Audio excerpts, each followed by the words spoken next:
Bien, monsieur le préfet, mesdames, messieurs les parlementaires, monsieur le président de la région Hauts-de-France, mesdames, messieurs les élus, et puis je saluais l'ensemble de cette assemblée, de cette magnifique assemblée, qui incarne bien ce que le Nord peut vous offrir. Je me permets de me tourner vers vous, monsieur le président de la FNSEA, pour vous remercier d'abord de cette invitation. C'est un moment important pour le département du Nord de vous accueillir sur son terrain. Et je vais en profiter pour saluer également les présidents du Nord et du Pas-de-Calais. Vous avez parlé avec beaucoup de passion. Et je vais en profiter pour saluer également l'équipe d'organisation de cette rencontre agricole qui est au-delà du côté convivial, qui est extrêmement importante et sérieuse. Alors deux mots, si vous me le permettez, sur le département du Nord. Le département du Nord, je représente ici son président, Christian Poiret. Christian Poiret est, vous direz, le plus grand département de France, 2,5 millions d'habitants, et le plus grand département rural de France. C'est 600 000 habitants qui vivent en territoire rural, ici dans ce département, avec 3 grands pôles urbains, le Dunkerquois, l'agglomération lilloise et l'arc minier. Ça signifie quoi? Ça signifie que nous avons beaucoup dans ce département d'interactions ville-campagne. Et c'est important, je pense, une considération importante pour le monde agricole, parce que ça sous-entend des productions et des circuits de distribution qui peuvent se faire autour de ces pôles urbains. Le Nord agricole, qu'est-ce que c'est? Vous l'avez expliqué de manière extrêmement large, extrêmement intéressante aussi. Et c'est vrai que vous avez rappelé l'ampleur de ce que représente notre département en matière agricole. Moi, je veux simplement souligner les quelques cultures emblématiques qui incarnent vraiment notre département. Le lin, la pomme de terre. Alors, pourquoi je vous parle de la pomme de terre? Je vous parle de la pomme de terre parce que je suis élu d'un canton rural, pas très loin d'ici, canton de Wormhout, et c'est le canton sur lequel nous plantons le plus de pommes de terre en France. Voilà. Et pour la petite histoire, mais ça, j'en suis fier, c'est également le canton qui a offert à la France 2 Miss. Donc, nous avons et il n'y a strictement aucun rapport entre l'une et l'autre information, bien évidemment. N'en tirez pas de conclusion hâtive. Je vais parler de l'endive, vous en avez parlé, de la chicorée et du houblon.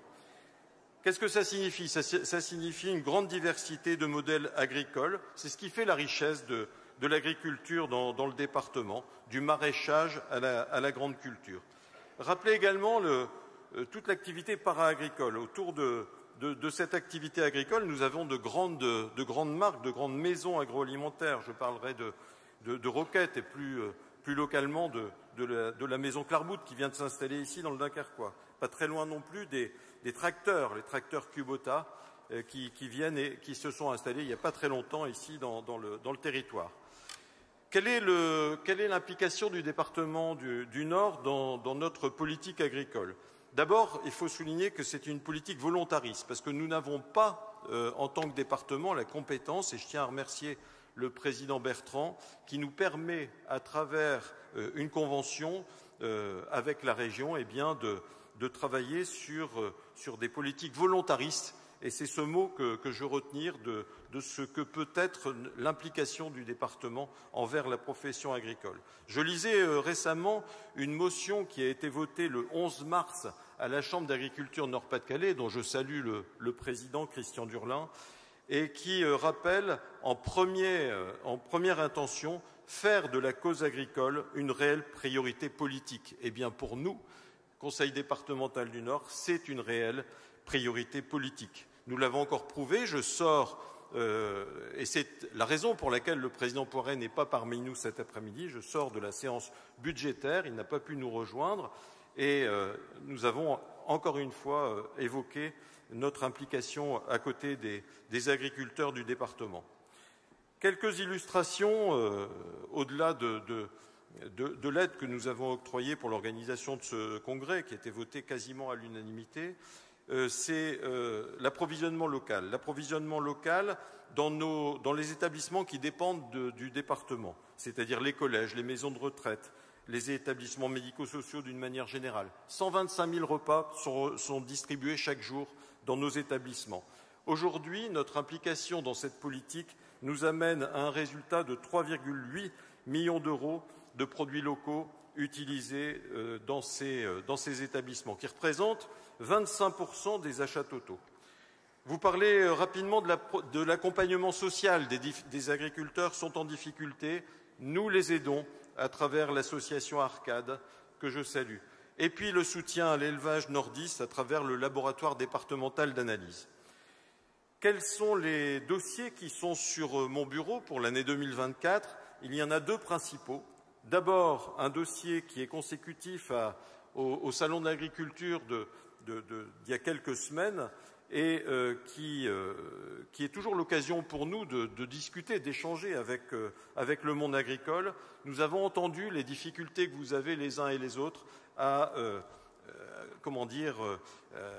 monter les projets administratifs, et nous disposons dans le département d'une agence d'ingénierie qui s'appelle INOR. Le président Poiret a souhaité que nous déclinions cette agence d'ingénierie au monde agricole. On l'appellerait INOR Agri, et elle serait destinée à aider, à accompagner les agriculteurs dans la production de leur dossier.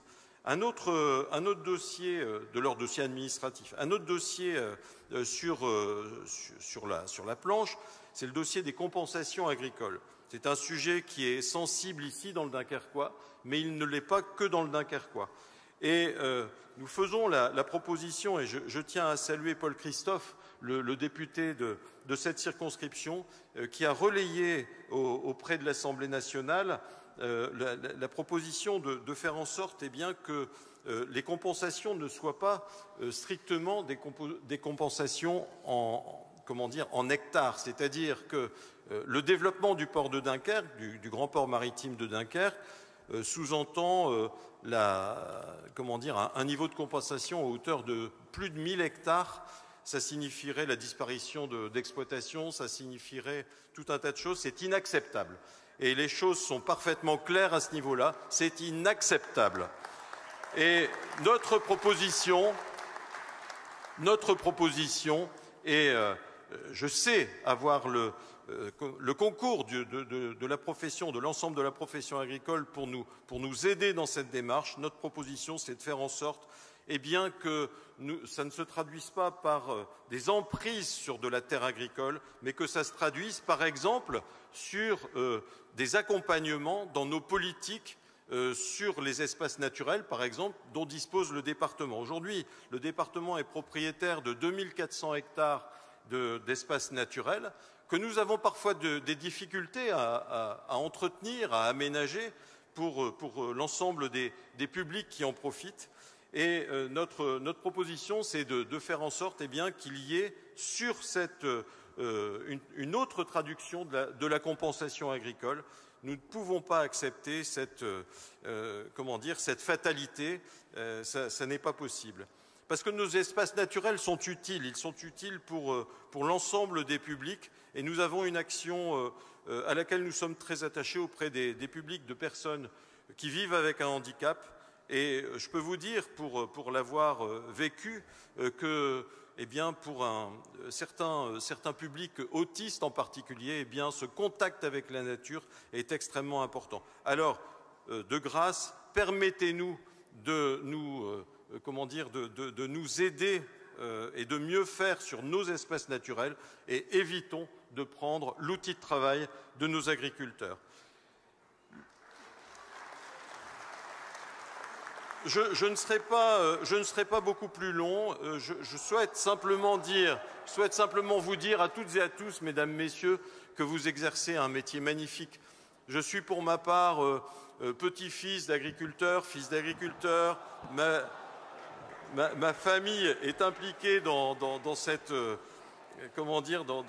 profession. J'ai un petit peu dévié, hélas, mais en tout cas, je suis convaincu que c'est le plus beau métier du monde. Et il n'est pas normal que vous ne viviez pas correctement de ce plus beau métier du monde. Alors, je pense très souvent aux mots que prononçait le président Pompidou, qui disait « Arrêtez d'emmerder les Français ». Ce soir, j'ai envie de dire « Eh bien, arrêtez d'emmerder les agriculteurs ». C'est notre devise au département.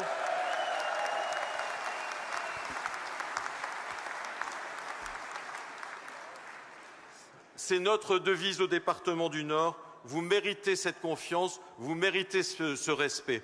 Vive l'agriculture nordiste et vive l'agriculture française.